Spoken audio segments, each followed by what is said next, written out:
महाराष्ट्र विधानसभेच्या निवडणुकीसाठी डिसेंबरचाच मुहूर्त मिळण्याची शक्यता आहे, कारण डिसेंबरच्या पहिल्या किंवा दुसऱ्या आठवड्यात निवडणूक होण्याची शक्यता आता वर्तवली जाते।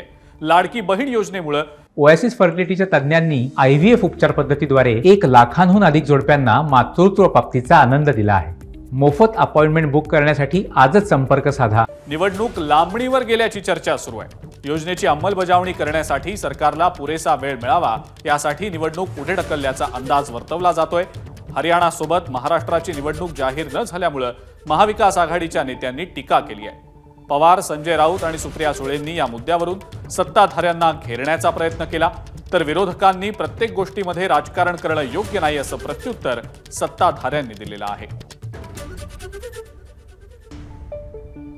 एकाच वेळी सगळ्या निवडणुका व्हाव्यात ह्याचा आग्रह प्रधानमंत्र्यांचा होता आणि दुसऱ्या दिवशीच या 3 राज्यांच्या वेगवेगळ्या तारखा त्यांनी जाहीर केल्या। याचा अर्थ याला काही फारसं महत्त्व द्यायचं कारण नाही, त्याचं कारण प्रधानमंत्री बोलतात ते आणि यंत्रणा दुसरा निर्णय घेते। हे बघा, कितीही तुम्ही पुढे ढकलले तरी रिझल्ट नाही ना बदलू शकत तुम्ही, आणि हा रडीचा डाव आहे।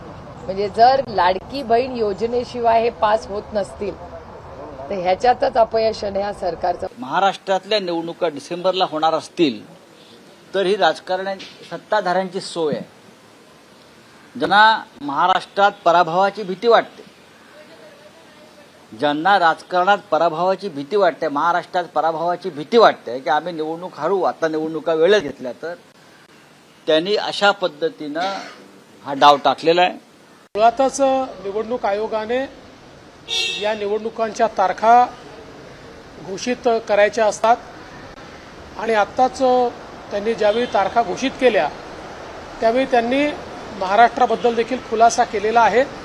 प्रत्येक गोष्टीचं राजकारण करायचं हे मला असं वाटतं अतिशय चुकीचं आहे। असं आहे, तुम्हाला सगळ्यांना कल्पना आहे की ज्या वेळेला मागच्या वेळेला आमची निवडणूक झाल्यानंतर लवकर काही सरकार स्थापन झालं नाही, त्यामुळे राष्ट्रपती राजवट सुद्धा लागली होती, बरोबर आहे। आणि म्हणजे आमची विधानसभा मुळात उशिरा गठीत झाली आणि तिथून मग 5 वर्ष जर मोजायचे झाले तर आम्हाला वेळ आहे। त्यावेळेपर्यंत मग कधी पण निवडणुका होऊ शकतात। एबीपी माझा, उघडा डोळे बघा नीट।